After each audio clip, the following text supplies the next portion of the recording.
Hi everyone, welcome back to Very Factual Podcast. I am your host, Izabella. Kayla will not be joining me today, but we had an action-packed week in the Premier League and we'll kick it off with the title race. And Manchester City, they keep on Arsenal's tail as they thrashed Wolves 5-1 on Saturday. Erling Haaland would make his presence known with a first half hat trick. Wang Hee-Chen would gain a goal back for Wolves in the 53rd minute, but it didn't mean much as Haaland striked once again in the 55th minute and Julian Alvarez made it 5 in the 86th minute. I was shocked how Haaland just showed up out of nowhere. We haven't seen the best of him this season, and I think that's quite obvious. Like he got 52 goals last season, and he just got it done in this game. I think we've seen, especially this season, that City sometimes doesn't play to Haaland's strengths, and he kind of just sits up on the field alone. Like he's kind of just in the box and waiting for the ball to come to him. And today City did the opposite, and we saw how much of a threat Haaland really is when City play to his strengths. And they don't do it enough, and I think they should, because I think they'll definitely have more games like this. Like we saw a couple last season that were also kind of like blowaways, and it's almost like City have too many talented players on the field and they all kind of do their own thing. They play more side to side and kind of go back more, but sometimes I think they should just put more balls into the box. Just lob a ball into the box, because you have a guy that's over 6 feet tall, and the majority of the time he will finish the chances because he is so clinical. But I was very pleased with the result for City. They knew how Arsenal fared earlier in the day, and we'll talk about Arsenal a little later. City are still a point behind Arsenal, but City have the game in hand, and I cannot explain how important that is. Like Arsenal have Manchester United and Everton left, and City have Fulham, Spurs, and West Ham. And I seriously do not know who's going to win anymore. I don't know who's going to slip up. Like Arsenal looks strong. Like I said, we'll talk about them a little later. And I think City's toughest game, I guess, if you just look at the names of the teams, is probably Spurs. But I think they can beat Spurs easily. If Chelsea beats Spurs, then I think City can definitely beat Spurs. And the game in hand is probably the decider. I think that's what it's going to come down to. I think City will, win all their games and become champions. Arsenal, they'll come close, but not close enough. Pep said after this game, he said, and I quote, 1 week, 3 games, 9 points, we will be champions. And it's really City's title to lose at this moment. I don't know. I just think City will come out on top, even though Arsenal will come close. They came close last year as well, but I think, just like we've said, a lot of times City have that experience. They have those players. They know what to do in these high pressure situations, and I think that's gonna what it all comes down to.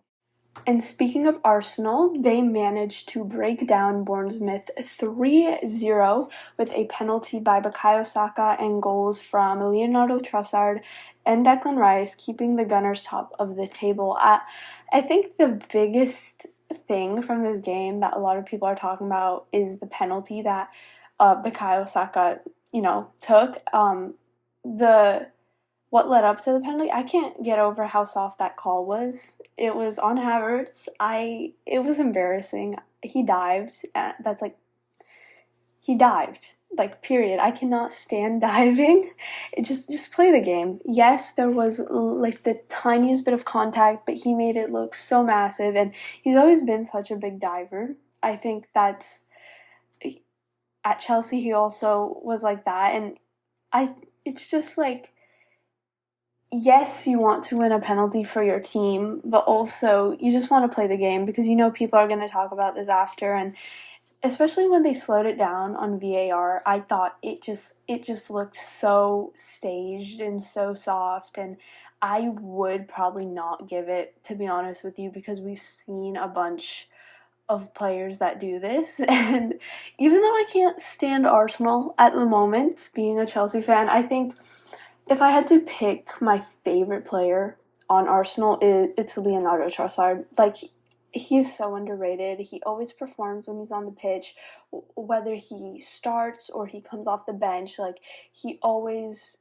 puts something into the game. Like, today he got his goal. He had such a great game, and I feel like every game he plays, he scores. He is probably my favorite Arsenal signing. We can talk about Kai Havertz and Declan Rice, but Trossard is also massive, and I think he's really going to become integral in this side in the seasons to come. It took Arsenal a bit of time actually to break through, and maybe that's a little shocking because they have been like running over teams like crazy, and the breakthrough came from, the super soft penalty, but they deserve to win the game. I think that's obvious. Arsenal were favorites coming in. They dominated the game. They really took advantage of the possession. They've, like I said, they've been running over teams recently, and the team that was supposed to win won, and that's really all you can take away from this game. Chelsea continued to build some form as they annihilated West Ham 5-0. Cole Palmer would start the scoring with a goal in the 15th minute. Conor Gallagher would then make it 2-0 in the 30th minute. Nana Madueke would then lead Chelsea into halftime 3-0, and then in the second half, Nico Jackson would net 2, securing the win for Chelsea. These have to be results. Okay. I'm very happy with the result, first of all, but these have to be the results that bring us consistency and confidence, because usually when we get good results, we don't build on that. And we've had, a couple good results in a row, and we just have to build on that. Like I said, that's, the main thing, and we're starting to finish the season really good, and that's what I really like to see. It'll give us some confidence going into the next season. We won, and we deserve to win. We dominated the game, and we did the job, and that's what we have to do. And I mean, it would be great if we could play West Ham every weekend. We'd probably win the title, but that's not the case. Conor Gallagher, I want to mention some players. Conor Gallagher, he gives everything out on the field. He's very underrated. I think he's the engine of our team. I think he does so much work, and I'm very happy to have him as a player. Cole Palmer, of course, he has been our savior. He has been the guy, and we give him a lot of praise, but it's well deserved. And Nani Madueke has caught some form recently as well. He started scoring kind of more in the second half of the season. I'm very pleased because we need goals. And of course, Nico Jackson, he got the 2 goals, but he actually has more goals than I thought he did. I believe he has 16. So it's good. I just don't think he is a main striker for us, because he was kind of just put in there because we were lacking in that position. And overall, I'm pleased.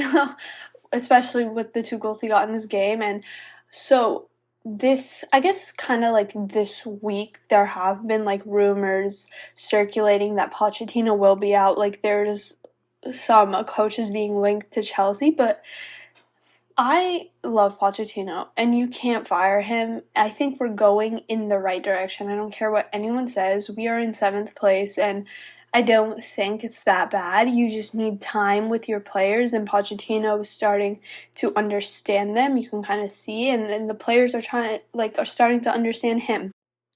It's a gradual process, and I'm just very happy to see this kind of flourish and start to grow. And we have the summer to recoup, and we know Thiago Silva is going to leave, so we need to replace him with an experienced player, because I think that's what we need the most in this team. We need more experience because we have a lot of 20 to 24-year-olds, and that's just not gonna cut it, especially for the Premier League. But I'm happy with the result. I'm happy with the players, and our biggest goal now this season is to clinch a European spot. And I personally think I'll have some confidence in us. I think we can do it, and next season we could just start again. We can go again. We could have a good season. The last game on Sunday would prove to be a thriller as Liverpool took on Spurs and it ended 4-2. Mohamed Salah would open the scoring in the 15th minute, silencing the critics, followed by goals by Andy Robertson, Cody Gakpo, and a screamer of a goal by Harvey Elliott.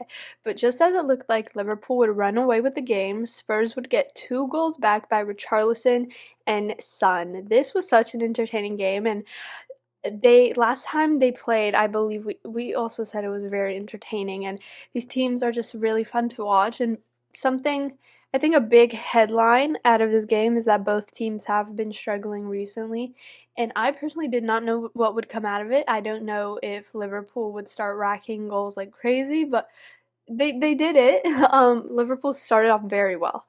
Salah, he started after the drama that happened against West Ham last game, and he just shut everyone up, and he got a goal right away. And that's what you need. You just need goals. And I, I kind of like changed my mind a bit. I don't think being like really mean to Salah is the way to go, especially for Liverpool fans because of what he's done for Liverpool. And you know, he got the goal that Liverpool needed. And it just shocked me that they were 4-0 up because they have not had good games recently, and this was some of their best football recently. I think they kind of, like we saw, they kind of let Spurs climb back in, and I think that'll irk them a bit. It did irk me. It was like, yes, they won, but they also let 2 goals in the end, and it shows that they, kind of relaxed towards the end of the game.